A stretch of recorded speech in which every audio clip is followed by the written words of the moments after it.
স্বপ্ন অচিরেই বাস্তবায়িত হবে। আগামী দিনের বাংলাদেশ সকল বিষয়, প্রশাসন, বিচার, নির্বাচন সবকিছু অনেক সুন্দর হবে।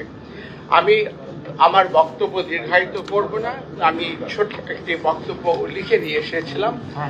আপনারা যদি ধৈর্য সহকারে শ্রবণ করেন আমি কৃতার্থ হব।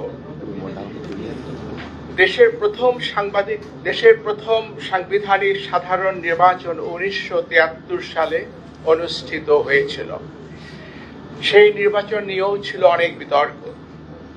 1979 ও 1987 সালের সাধারণ নির্বাচন সরকারের অধীনে সূক্ষ্ম বা স্থূল কারচুপির সীমিত সমালোচনা সত্ত্বেও সার্বিকভাবে সুন্দর ও গ্রহণযোগ্য হয়েছিল।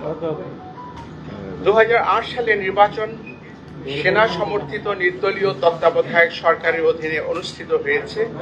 সেই নির্বাচনে বিএনপি মাত্র 27টি এবং আওয়ামী লীগ 200 সালের নির্বাচন সংবিধান মতে দলীয় সরকারের অধীনে হয়েছে। 2014 সালের নির্বাচনে বিএনপি সহ অনেক দলই অংশগ্রহণ করেনি, ফলে সেই নির্বাচন 2024 সালের অনুরূপ অন্তর্ভুক্তিমূলক তথা ইনক্লুসিভ ছিল না। 2044টি নিবন্ধিত দলের মধ্যে 28টি পুলিশের প্রভাবমুক্ত নির্বাচন নিশ্চিত করা যাবে না। নির্বাচন পদ্ধতিতে দুর্ভেদ্য প্রয়োজন হবে।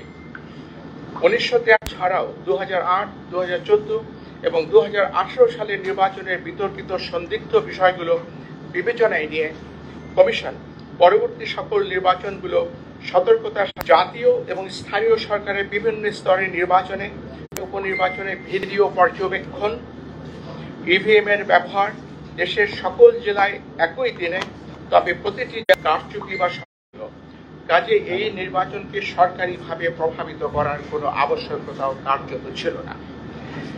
নির্বাচন সংবিধান উপেক্ষা করে স্বেচ্ছায় নির্বাচন না করে বা বাতিল করে দিয়ে পদত্যাগ করেছে এবং সেই কারণে নির্বাচন হয়নি এমন কোনো দৃষ্টান্ত বা গোষ্ঠীর সমরূপতা, হোমোজেনিটি কারণে সংখ্যানুপাতিক প্রতিনিধিত্বমূলক নির্বাচনের জন্য বাংলাদেশ আদর্শ ক্ষেত্র হতে পারে।